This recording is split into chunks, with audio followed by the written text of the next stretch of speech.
Pemirsa, di tengah ancaman gelombang panas bumi di sejumlah negara di Eropa, Sulsel dan Kota Makassar masih akan mengalami hujan lokal dengan intensitas ringan hingga sedang.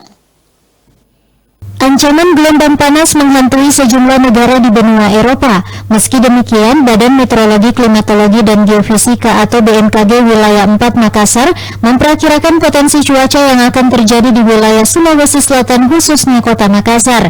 Diperkirakan selama 1 pekan ke depan, sejumlah wilayah di Sulawesi Selatan diprediksi akan mengalami hujan dengan intensitas sedang hingga lebat, khususnya Sulawesi Selatan bagian timur dan utara.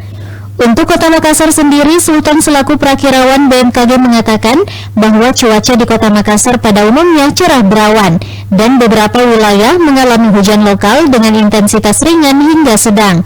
Sementara itu, untuk ketinggian gelombang di perairan wilayah Sulawesi Selatan selama 1 pekan ke depan diperkirakan berkisar antara 1,5 hingga 2,5 meter. Untuk 3 hari ke depan di Sulawesi Selatan masih berpotensi hujan dengan intensitas ringan hingga sedang yang dapat disertai angin kencang.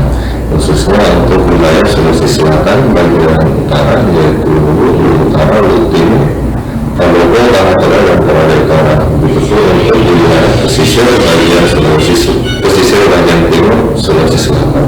Kota Makassar sendiri 3 hari ke depan ini dominan cuaca cerah berawan hingga berawan, meskipun ada beberapa di sebagian wilayah Makassar potensi hujan ringan.